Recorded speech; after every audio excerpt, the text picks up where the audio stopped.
Chapter 22. Hans knew the search party was beginning to lose hope. He knew they were tired and hungry. He knew that they wanted to stop, but he didn't care. He needed to find Anna. Since leaving Wandering Oaken's trading post, Hans had been pushing the group relentlessly. Despite the deepening snow and the increasing wind, he kept the pace fast and the distractions to a minimum. With every step they took, he felt the Duke's men watching him, their gazes cold and judging. He knew that they would report everything that had happened to the Duke. It could be Hans's undoing. So he kept his guard up and his back straight and did his best to focus on the task at hand, which meant keeping everyone moving, fast. Your Highness? Hans whipped around in his saddle but did not pull back on his horse's reins. One of the younger volunteers was trotting a few steps back. His horse's head hung low and the boy was shaking. Your Highness, I know you told us we must keep going, but, well, what is it, Thomas? Well, not me, Your Highness, but some of the older men. They were growing tired. We were thinking maybe we might stop just for a few minutes. Give the horses a chance to rest and then we can move on. There's a grove up ahead. I took the liberty of riding ahead and, well, it is a good place to stop. It's actually quite beautiful. Hans raised an eyebrow. Did the boy honestly think he cared about seeing something beautiful? All he cared about was finding Anna and forcing Elsa to stop this winter.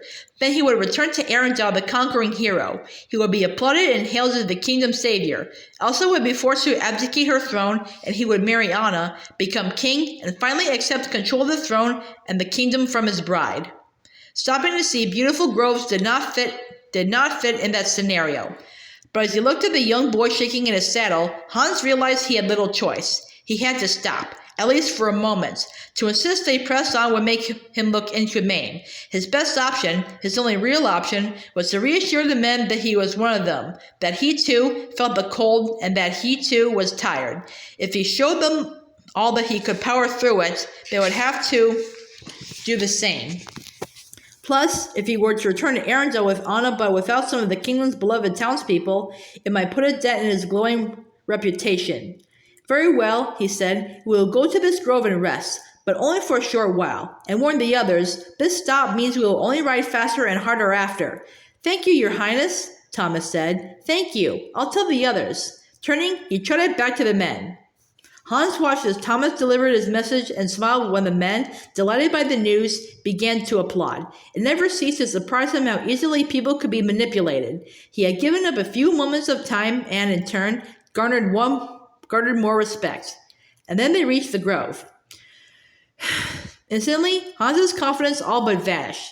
In that moment, he knew that while he wanted to blame his fears completely on the Duke's men, the fault did not lie solely on their shoulders. It lay mostly, he now realized, on the shoulders of the person who had created the masterpiece he was looking at, Elsa. Hans had been clinging to one single reassuring thought. Elsa was a monster. Elsa was a monster who had covered Arendelle in snow and then abandoned her people to suffer. She had frozen the fjord and cut her kingdom off from any potential help. She had made children go hungry and families freeze. It was this, her utter lack of humanity, which guaranteed Hans's chance to be a hero. If the people of Arendelle feared Elsa, they would want her to be captured and restrained. They would want her to abdicate her throne, and in turn, they would want Hans to take it. For his plan to work, Hans needed Elsa to be the monster. And yet, looking around him now, Hans had to admit that Elsa's power was not only destructive, it was also beautiful. The grove Hans found himself standing in was surrounded by tall, mature willow trees. On a regular summer day, he imagined that their long, thin branches would have swayed gently in the warm breeze and their distinctive feathery leaves would have made a gentle rustling sound. But it was not a regular summer day, and the leaves did not rustle. Instead, they tinkled. Elsa's winter had frozen the trees. The branches hung low, and the frozen feathers and small buds were encased in ice. The wind blowing through the glen caused the branches to hit one another, filling the air with the sound of 100 wind chimes. It looked as beautiful as it sounded. Even though the sun had long since sunk beneath the horizon, the glen still seemed to glow. Moonlight reflected off the frozen branches, bathing the whole area in a bluish-white light and causing the air around them to shimmer. If anyone in Arendelle saw this, Hans realized, his anxiety mounting, they wouldn't see Elsa as a complete monster. This place, wherever it was something special, something perfect. Elsa had created something beautiful, something pure, and not in the least bit frightening. If this was any indication, Elsa was more powerful than Hans had thought, and if her magic was this strong, well, Hans's plan might not be as easy to execute as he had hoped. Unless... Hans smiled. He had been looking at this all wrong. If Elsa was captured,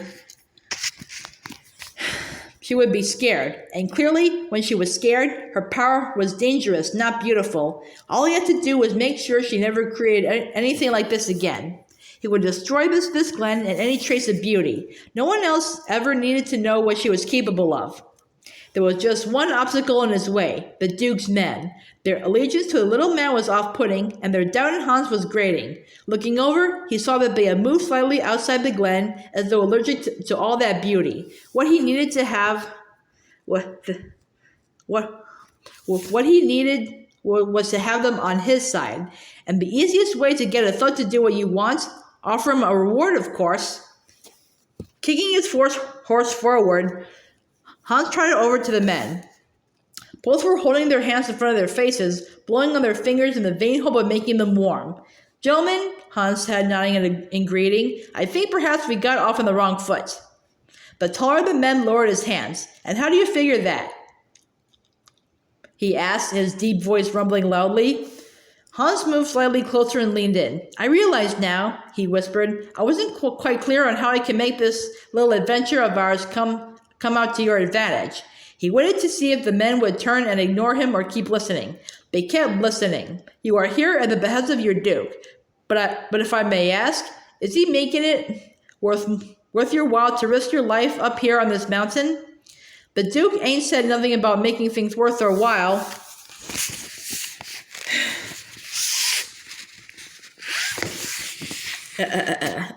The two men protested. "He just said Eric and I should go with you." "Shut it, Francis," Eric, the taller thug, said. "We don't need to be telling this guy the Duke's business." They looked back at Hans. "And we don't answer to nobody but the Duke, so you can stop your prying."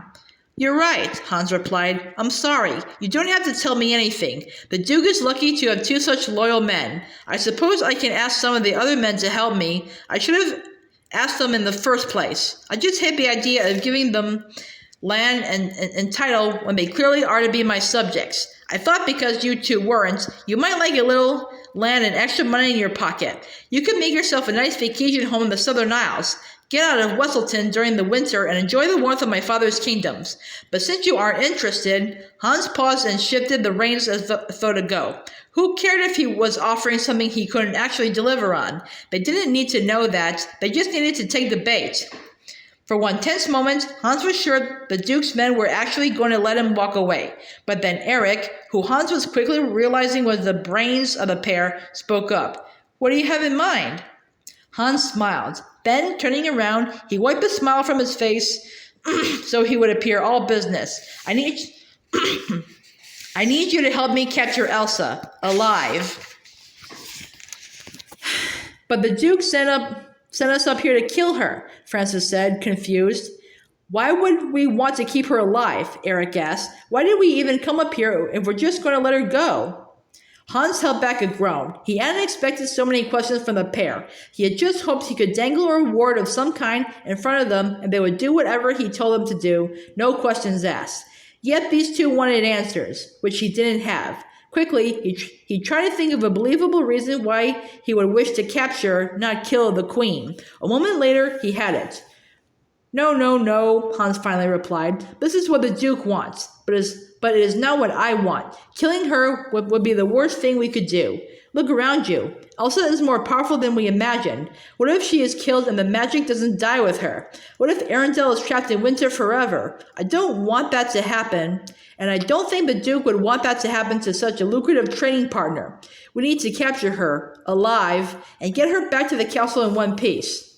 If you help me do that, I will guarantee you both titles, as well as land on one of my father's isles. Are we agreed?" "Hold on," Eric said. Then he leaned over and began whispering in Francis's ear. Hans watched, holding his breath. At that moment, Eric held out his hand. "We have a deal," he said. Hans smiled. "Deal," he said, shaking the man's hand. That, he thought, as he turned and went to gather the rest of his men, was far easier than I expected. Hans had no idea if killing Elsa would really be disastrous. In fact, he rather suspected the opposite, but disposing of the queen now created far too many variables. Hans was confident that, for now, he could talk his way to a happy ending.